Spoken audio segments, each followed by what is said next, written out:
Et tout ce que la paix et la grâce vous soit totalement multipliée et j'espère que vous allez bien. Je vous laisse d'abord regarder cette compilation de vidéos et nous nous retrouverons de l'autre côté. Il y a des gens qui disent que la Trinité n'existe pas. Je vais vous expliquer la place de Christ entre le Père et le Saint-Esprit. Qui ont déjà entendu parler de Trinité? Mais voici ce qui est clair dans la Bible. Dans la Bible, on nous présente trois personnes, le Père, le Fils et le Saint-Esprit. Le Père n'est pas le Fils, le Fils n'est pas le Saint-Esprit. Le Saint-Esprit n'est pas le Fils n'est pas le Père. Le Père est Dieu en D majuscule, le Fils est Dieu en D majuscule, le Saint-Esprit est aussi Dieu en D majuscule. Non! Ils sont trois, mais ils sont un. Ils sont trois, mais ils sont un. Nous ne sommes pas des idolâtres. Nous n'avons pas trois dieux. Nous avons un Dieu, mais en trois personnes. Nous, à la compassion, nous croyons ceci. Le Père n'est pas le Fils n'est pas le Père, mais tous sont Dieu.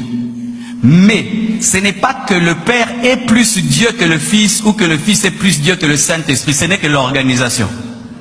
Quand il n'arrive pas à justifier par ça, il dit non. Pas saint, Dieu est trois fois saint. Le Père est saint. Le Fils est saint. Le Saint-Esprit est saint. Donc il y a trois dieux alors. Ah non? Il n'y a pas trois dieux. Il y a un seul Dieu. En trois. Explique-moi ça très bien. Mathématiquement, explique-moi ça. Psychologiquement, explique-moi ça. Si tu m'expliques comment tu as un corps, tu as une âme, un esprit, mais tu es un, moi aussi je vais t'expliquer. Vous êtes parti prendre des choses en Inde. La Trinité a été prise en Inde. Vous êtes parti prendre des choses à gauche, à droite, pour venir inventer la Trinité. Avant 325, avant le concile de Nicée, montre-moi où on parle de Trinité, ou montre-moi où on parle de Paul parle de Trinité. J'ai tous les documents. Viens chez moi, j'ai 3000 livres. Il y a une autre doctrine qu'on appelle l'unitarisme. On me dit que non, la Trinité là c'est pas vrai. C'était le Père. Il a créé au départ les cieux et la terre. Mais quand l'homme est tombé dans le péché, pour sauver l'homme, le Père lui-même est entré dans les ventres des maris. Et puis il est né. Et le Père lui-même est mort à la croix. Et puis il est revenu encore en forme du Saint-Esprit. Qui a déjà entendu ça? Il y avait des choses ici qui clochaient. Je vous pose cette question. Si vous dites que c'est le même, c'est le Père qui a pris la forme du Fils et qui a pris la forme du Saint-Esprit, je vous pose cette question. Quand maintenant Jésus-Christ était mort à la croix, le monde était non géré.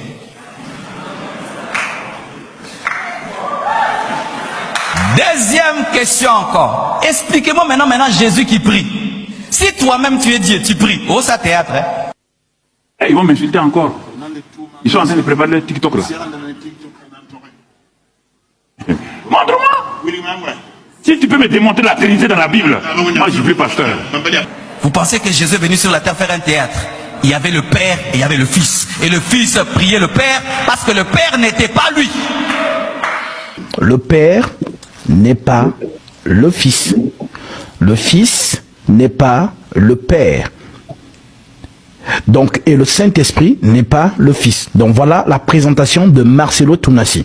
Ça veut dire qu'une personne dont des millions de personnes suivent, lui-même a la confusion de en ce qui concerne l'homme qu'il prêche. Ça veut dire que quand on dit la bonne nouvelle c'est Jésus-Christ. Donc lui-même n'a pas encore la révélation sur Jésus, mais il veut prêcher aux gens. En d'autres termes, tout ce qu'il dit là, ce sont des erreurs. Maintenant, qu'est-ce que les apôtres, eux, nous disent? Selon Éphésiens chapitre 4, qu'est-ce que l'Écriture dit? Voilà donc pourquoi l'enseignement que tu viens de voir de Marcelo, la démonstration, là, tous ceux qui ont dit Amen à sa démonstration sont perdus. S'ils meurent dans cet état-là, ils ne sont pas sauvés. Quand maintenant Jésus dit à la croix, Père, entre tes mains, j'abandonne mon... Entre mes propres mains, je m'abandonne mon esprit. Pour dire, Père, entre tes mains, j'abandonne mon esprit. Donc il y a un qui abandonne à l'autre son esprit. Tu es fou si tu dis ça là. Là, dans trois personnes. Tu vas prier qui? Tu vas adorer qui?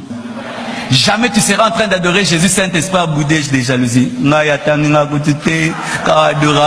Jésus. Non. Si tu aimes le Fils, le Saint-Esprit est content. Si tu parles du Saint-Esprit, le Fils est content. Si tu parles du Père, pourquoi ils sont un? Et dans la hiérarchie, leur organisation, le Père est supérieur au Fils. C'est pourquoi le Père envoie le Fils envoie le Saint-Esprit. Et on dit, le Père est premier. Quand tu classes premier, deuxième, troisième. Quand c'est pouvoir de dire à Dieu, lui est premier, il est deuxième, il est troisième. Toi, un homme, né dans le péché, tu vas dire que Dieu, il y a le Père qui est premier. Il est comment? Le Père là, il est comment? Il a quelle barbe? Le Saint-Esprit témoigne le Fils et le Fils témoigne le Père. Alléluia. Et à la fin de toute chose, tout sera remis au Père et le Père va englober le Fils et le Saint-Esprit tous en un. Au nom du Père, du Fils, du Saint-Esprit, grand-mérien, au nom de Frédéric, de Mamadou et de Michael, et on met ça au singulier. C'est une faute grammaticale. Oui ou non? Oui ou non? Si on est différent, c'est faute grammaticale.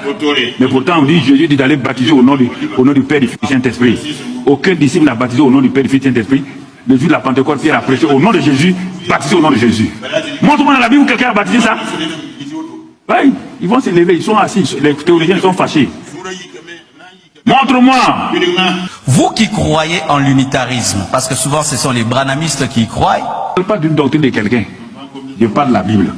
Si tu veux me répondre, ne me dis pas ça c'est doctrine de Branham, ça c'est doctrine de Jésus seul, ça c'est doctrine de quoi. Montre-moi la Bible. J'ai lu tous ces livres-là.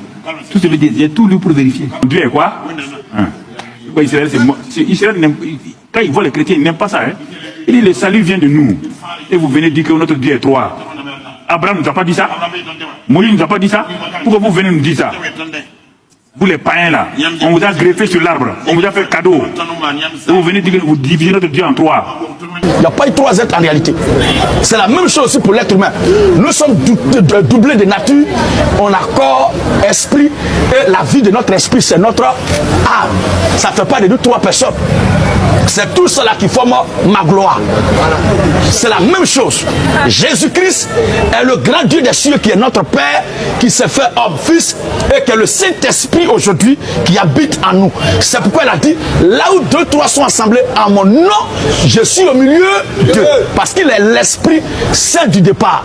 Il retourne à sa position initiale. Être humain, masculin, est-ce que c'est un nom propre? C'est la même chose. Révélation. Où tu es là, tu es un petit frère. Oui, si. Tu es qui pour ce petit frère là? Dans le sens de la croissance, de la gradation familiale. Je suis son grand frère. Tu es son grand frère. Est-ce que tu n'as pas un oncle qui a un enfant? Si, bien sûr. Et ce dernier là, comment il va t'appeler? Il va m'appeler, si, mais il peut m'appeler tonton, ça dépend. Donc tonton, cousin ou bien tonton. Déjà tu es grand frère de ton petit frère. Et tu es cousin ou bien tonton de l'autre. Ça fait combien de personnes? Ça fait 3 personnes déjà. Est-ce que ça fait 3 personnes? 2 personnes du moins. Est-ce que ça fait 2 personnes? Non, c'est la même personne que je suis. Tu es la même personne que tu es. Voilà, maintenant, étant accouché par ton père, tu es qui pour lui? Je suis son fils. Est-ce que fils, c'est ton nom encore? Non, c'est pas. Mais c'est toi le même qui est présenté ici sous 3 formes. Tonton ou bien cousin, grand frère et fils. Donc pour ne pas prêter confusion, puisqu'il y a plusieurs tontons, il y a plusieurs fils et il y a plusieurs grands frères, il faut maintenant une identité propre à toi pour te différencier des autres. Ton nom propre c'est quoi? Ma gloire. Ma gloire. Ma gloire. Et les ma gloire, il y en a beaucoup. Tu vois? Là encore, tu dois aller au suche pour faire sortir. Tu veux sortir le nom de famille. Tu vois maintenant? Voici ce qui est dans la Bible. Père là n'est pas le nom du Créateur. C'est pas son nom propre. Mais c'est une filiation. C'est une position. En tant que celui qui a créé toutes choses, il est le Père créateur de toute la création. C'est pas son nom. Vous comprenez, frère? Maintenant, ayant créé toutes les choses, il a constaté que le peuple qu'il a créé là est tombé dans un mal, est tombé dans un péché. Qu'est-ce qu'il doit faire? Il doit venir pour purifier, laver ce peuple-là et le racheter. Puisqu'on ne peut pas prendre quelqu'un qui se noie comme comme toi et moi pour venir nous sauver de la noyade. C'est ce que nous disons aux autres qui sont en face là. Un homme qui se noie ne peut pas venir sauver les noyeurs. Ou bien c'est pas ça? Un pécheur ne peut pas venir sauver les pécheurs. Il faut un homme saint, pur et sans péché pour venir sauver les pécheurs. Le Seigneur, alors Dieu descend de prendre un code. Jean chapitre 1, le verset 1. Jean 1, 1. Oui. Au commencement. Au commencement. Était la parole. Était la parole. Et la parole. Il est la parole, mais il ne s'appelle pas la parole. Vous comprenez, frère? Oui. Et la parole. Et la parole était avec Dieu. La parole était avec Dieu. Et la parole. Et la parole était Dieu. Il faut aller insulter quelqu'un.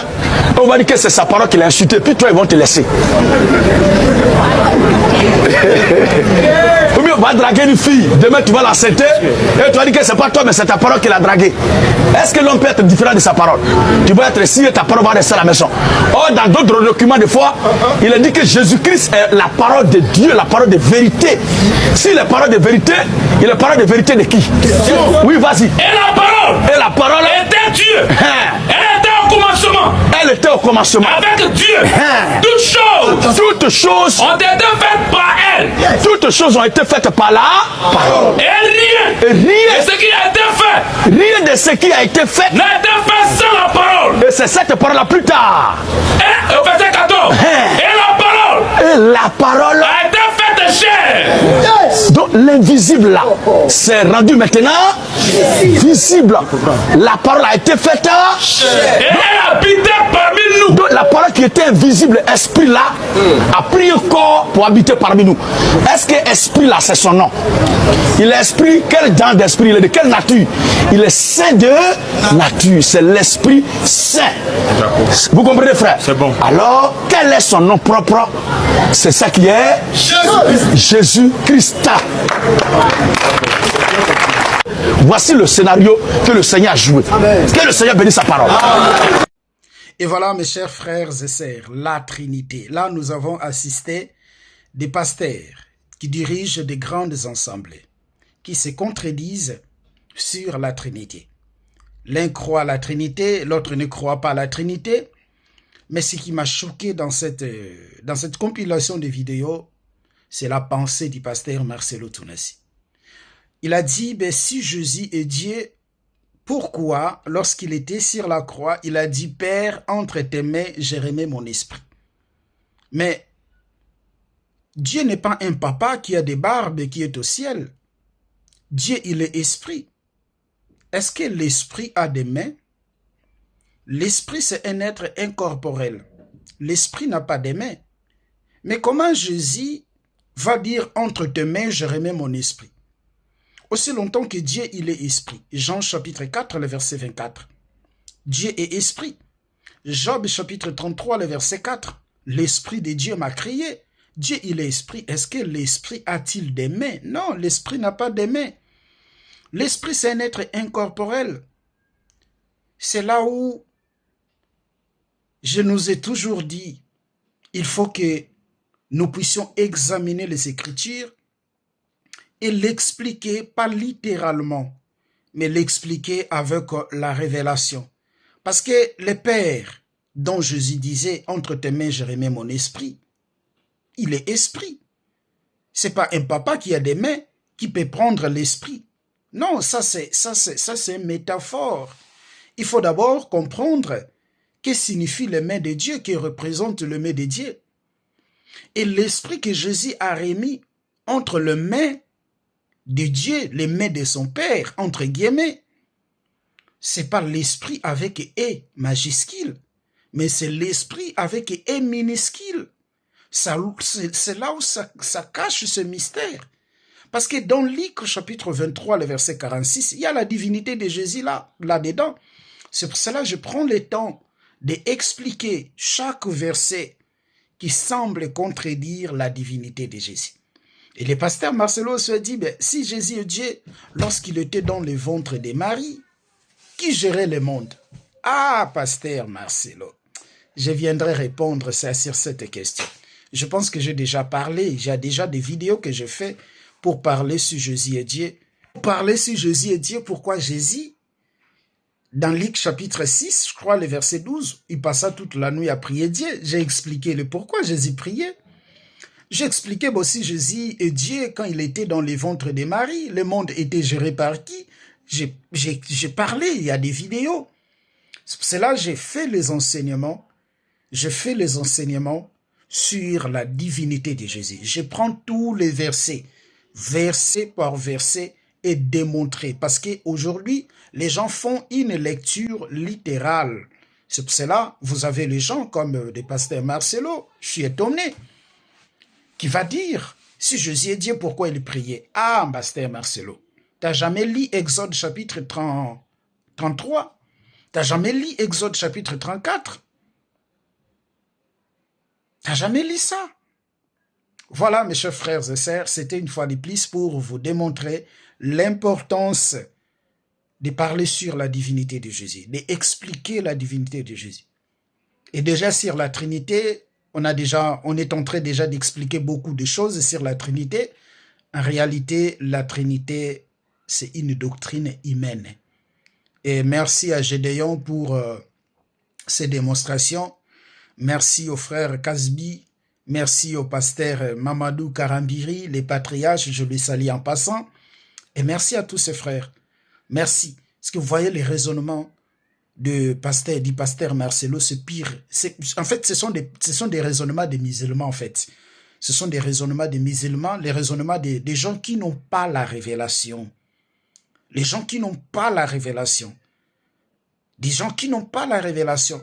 Quand Jésus est mort, le monde était géré par qui? Mais la Bible dit que Jésus était mort dans la chair, mais vivait en esprit. Ça, ce sont des mystères. Que le Seigneur Jésus-Christ vous bénisse. Jésus est le seul et unique Dieu.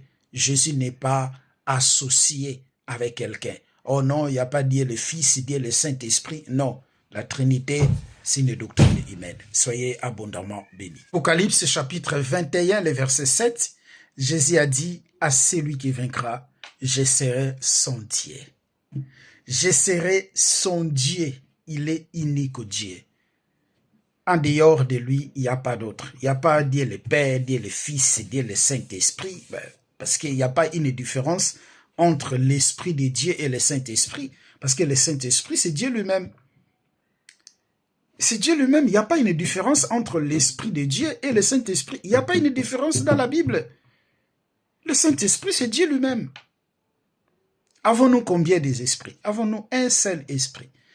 Et notre rendez-vous est pris dans notre prochaine vidéo. Nous allons avancer sur la Trinité et nous allons parler beaucoup de choses ensemble avec vous. Que la paix et la grâce de notre Seigneur Jésus-Christ vous bénissent, l'unique et véritable Dieu. Soyez bénis. Likez la vidéo si elle vous plaît, et si vous êtes nouveau sur la chaîne, n'oubliez pas de vous abonner et d'activer la cloche de notification afin de ne rater aucune de nos vidéos.